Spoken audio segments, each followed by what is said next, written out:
بسم اللہ الرحمن الرحیم. پڑھیے آپ میرے ساتھ.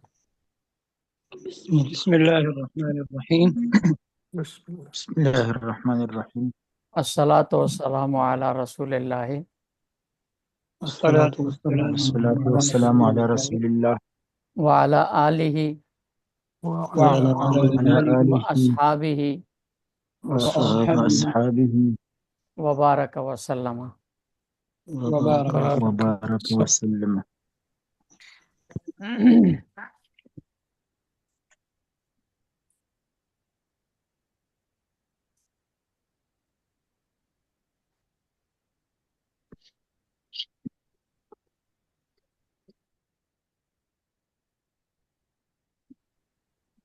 یہ اسکرین نظر آ رہی ہے آپ کو؟ ماشاءاللہ جی نظر آ رہی ہے. جی.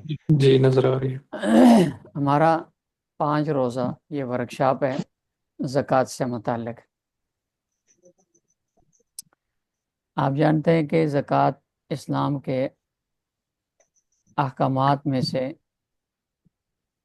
ایک بنیادی حکم ہے، ارکان اسلام میں سے بنیادی رکن ہے،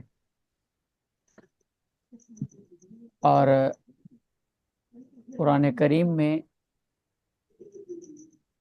نماز کے ساتھ بہت ساری جگہوں پر زکوٰۃ کا جوڑ کر ذکر کیا گیا ہے. اقیم الصلاۃ و آتوا الزکوٰۃ.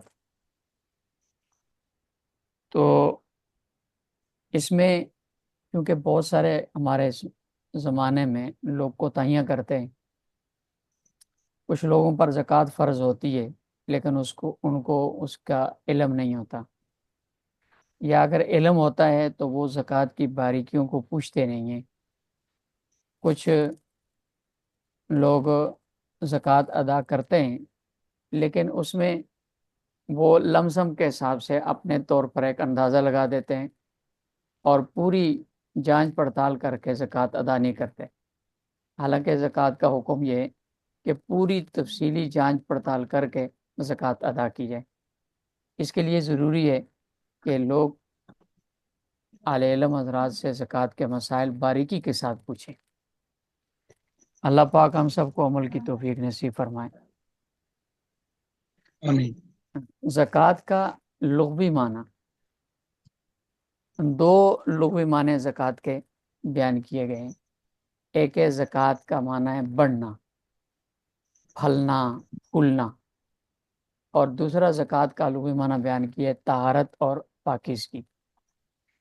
اور یہ دونوں معنی زکوٰۃ کے، یہ دونوں معنی انسان کی عملی زندگی میں ان کا اثر مراتب ہوتا ہے. جب زکوٰۃ کا معنی آتا ہے نا بڑھنا، تو یہ پچھلے مال کے حساب سے آتا ہے. جب بندہ زکوٰۃ ادا کرتا ہے تو وقتی طور پر بظاہر تو بندے کو یہ نظر آتا ہے کہ میں نے اپنے مال میں سے اتنے پیسے نکال لیے اور کاؤنٹے کے حساب سے میرے مال میں اتنی کمی آ گئی ہے، لیکن حقیقت میں یہ کمی نہیں ہوتی، بلکہ اس کے نکالنے کی وجہ سے آگے اللہ رب العزت پیچھے جو مال باقی بچتا ہے اس کو بڑھا دیتے ہیں. اور اگر زکوٰۃ ادا نہ کی جائے تو پیچھے جو مال انسان کے پاس موجود ہوتا ہے اس کے اندر برکت ختم ہو جاتی ہے، اور بسا اوقات یہ نقصان کا ذریعہ بھی بن جاتا ہے. جیسے حدیث پاک میں آتا ہے کہ 1 درہم زکوٰۃ کا اگر پیچھے رہ جائے تو وہ سارے مال کو برباد کر دیتا ہے. تو برباد کرنے کی یہ بھی صورت ہوتی ہے کہ برکت ختم ہو جاتی ہے، اور یہ بھی برباد کرنے کی صورت ہوتی ہے کہ زکوٰۃ مال میں بسا اوقات نقصان ہو جاتا ہے آدمی کو. اور یہ بھی صورت ہوتی ہے کہ وہ اچھے کاموں کے بجائے غلط کاموں کے اندر لگنا شروع ہو جاتا ہے. تو زکوٰۃ کا ایک معنی ہے بڑھنا، یعنی زکوٰۃ ادا کرنے والے آدمی کا مال بڑھتا ہے، جو پیچھے مال باقی بچا ہوا ہوتا ہے وہ مال بڑھ جاتا ہے. اس میں اللہ پاک عملی طور پر اس کی مقدار میں اضافہ فرما دیتے ہیں. جیسے قرآن کریم میں بھی کئی جگہ پر ہے اور احادیث میں بھی بیان کیا گیا ہے کہ ایک آدمی کو اللہ کے راستے میں خرچ کرنے کی وجہ سے کم از کم 700 گنا ثواب ملتا ہے. اور پھر بسا اوقات اللہ پاک 700 گنا تک بندے کے مال کو بھی بڑھا دیتے ہیں۔ تو یہ زکوٰۃ کا ایک معنی ہے۔ دوسرا معنی ہے پاکیزگی۔ یہ پاکیزگی اور طہارت یہ بھی بقیہ مال کے اعتبار سے ہے کہ جب آدمی زکوٰۃ ادا کرتا ہے تو اس زکوٰۃ کے پیسے کے نکالنے کی وجہ سے پیچھے والا جو مال آدمی کا بچتا ہے وہ پاک صاف ہو جاتا ہے۔ جیسے حدیث پاک میں آتا ہے رسول اللہ صلی اللہ علیہ وسلم نے بنو ہاشم کو زکوٰۃ لینے سے منع فرمایا اپنے خاندان کے لوگوں کو، اور آپ نے اس کی ساتھ وجہ بھی بیان فرمائی کہ ہمارے کسی ہاشمی خاندان کے فرد کے لیے زکوٰۃ جائز نہیں ہے، اس لیے کہ یہ زکوٰۃ مال کی میل ہے، اس میل کے نکالنے کی وجہ سے جس نے زکوٰۃ نکالی ہوتی ہے اس کا مال پاک ہو جاتا ہے، اور اس میل کو اللہ پاک نے خاندان کی عظمت کی وجہ سے ہاشمی خاندان کے لیے ناجائز قرار دیا۔ تو یہ زکوٰۃ کا جو مال ہے یہ اصل میں میل ہوتی ہے، جیسے کپڑے کو بندہ دھوتا ہے تو میل نکلنے کے بعد پیچھے جو کپڑا ہوتا ہے وہ کپڑا سفید ہو جاتا ہے، چمک جاتا ہے، وہ صاف ستھرا ہو جاتا ہے۔ ایسے ہی زکوٰۃ کا مال نکالنے کے بعد پیچھے جو مال بچتا ہے اس مال میں خوبصورتی بھی آتی ہے، پاکیزگی بھی آتی ہے، صاف ستھرا مال ہو جاتا ہے۔ اس لیے صاحب زکوٰۃ جو ہوتا ہے نا وہ زکوٰۃ کے مال کو خود نہیں استعمال کرتا، بلکہ زکوٰۃ نکالنے کے بعد پیچھے جو مال بچتا ہے صاف ستھرا پاک، وہ مال خود استعمال کرتے ہیں بندے۔ تو یہ زکوٰۃ کا لغوی معنی ہو گیا۔ دو معنی لغوی آگے زکوٰۃ کے، ایک پھلنا پھولنا، اور دوسرا اس کا معنی آ گیا طہارت اور پاکیزگی۔ 10ویں سپارے میں سورہ توبہ میں آگے قد افلح من تزکا، یہ معنوی معنی کے اعتبار سے، لغوی معنی کے اعتبار سے، قد افلح من تزکا، جس نے اپنے آپ کا تزکیہ کر لیا وہ بندہ کامیاب ہو گیا۔ وذالک جزاء من تزکا، اور یہ بدلہ ہے اس شخص کا جو اپنے آپ کو، اپنے نفس کا تزکیہ کر لیتا ہے۔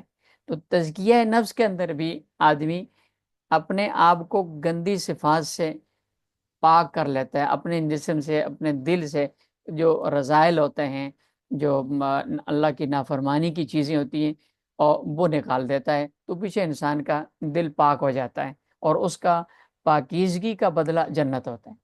ایسے ہی اللہ رب العزت نے 10ویں سپارہ سورہ توبہ میں رسول اللہ صلی اللہ علیہ وسلم کو ارشاد فرمایا خذ من اموالہم صدقۃ تطہرہم بہا وتزکیہم وصلی علیہم ان صلاتک سکن لہم۔ اللہ رب العزت نے ارشاد فرمایا آپ صلی اللہ علیہ وسلم کو کہ آپ صحابہ کرام کے مال سے ان کی زکوٰۃ وصول کریں، اور اس زکوٰۃ کی وصولی کا مقصد تزکیہم بہا، کہ آپ ان کی پاکیزگی اس زکوٰۃ کے ذریعے کریں گے۔ تو زکوٰۃ جو ہوتی ہے یہ جس طرح مال کے پاکیزگی کے ذریعے ہوتی ہے، مال کے پاک ہونے کا ذریعہ ہوتی ہے، ایسے یہ انسان کے نفس کی پاکیزگی کا ذریعہ بھی بنتی ہے، کہ اس سے انسان کا نفس بھی پاک ہو جاتا ہے۔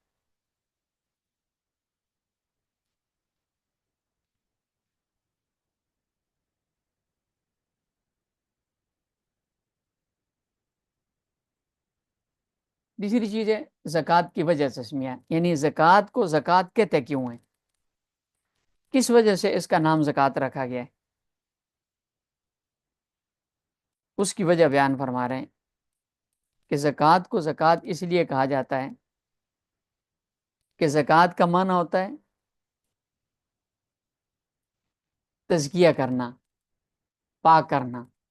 اس سے بھی چونکہ انسان کے نفس کی پاکی حاصل ہوتی ہے، زکوٰۃ دینے والا گناہوں سے پاک ہو جاتا ہے زکوٰۃ کی برکت کی وجہ سے، اور زکوٰۃ دینے کی وجہ سے انسان کا مال پاک صاف ہو جاتا ہے۔ تو اس لیے اس کو زکوٰۃ کہا جاتا ہے، کیونکہ زکوٰۃ کے معنی کے اندر پاکیزگی کا معنی پایا جاتا ہے۔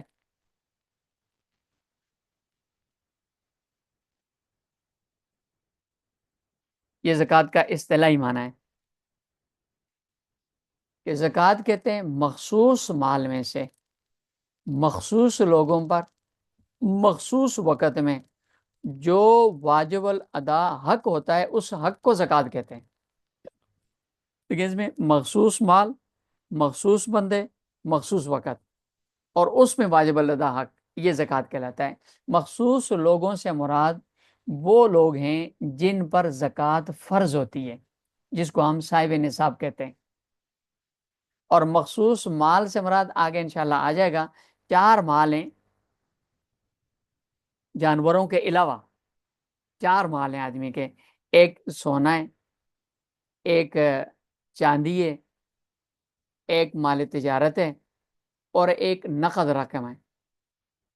یہ 4 مخصوص مال کہلاتے ہیں. آگے انشاءاللہ اس کی تفصیل آ جائے گی.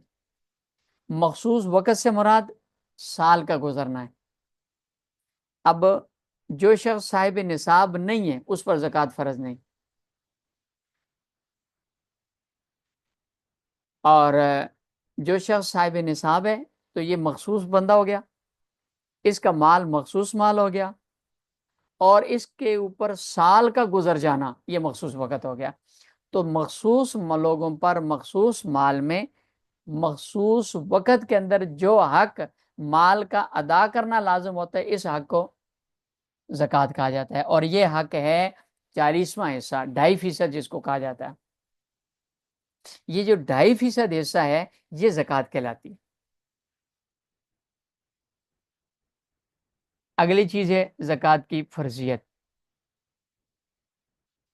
زکوٰۃ کا حکم قرآن کریم میں کئی مقامات پر نماز کے ساتھ جوڑ کر ذکر کیا گیا ہے، اور امر کے صیغے کے ساتھ، حکم کا جو صیغہ ہوتا ہے اس کے ساتھ ذکر کیا گیا ہے، جو انسان کے لیے احکامات کے وجوب کا دلالت کرتا ہے کہ یہ حکم نماز کی طرح صاحب نصاب آدمی کے لیے فرض ہے.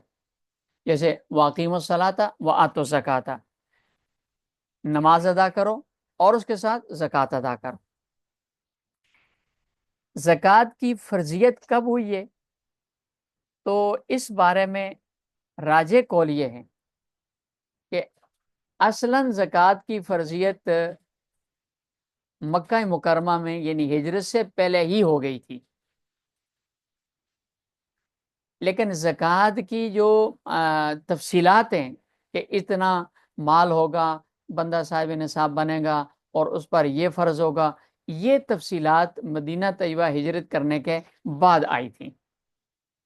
تو ایک ہے زکوٰۃ کی فرضیت کا حکم، یہ ہجرت سے پہلے آیا ہے مکہ مکرمہ میں، اس لیے کہ حدیث پاک میں آتا ہے جب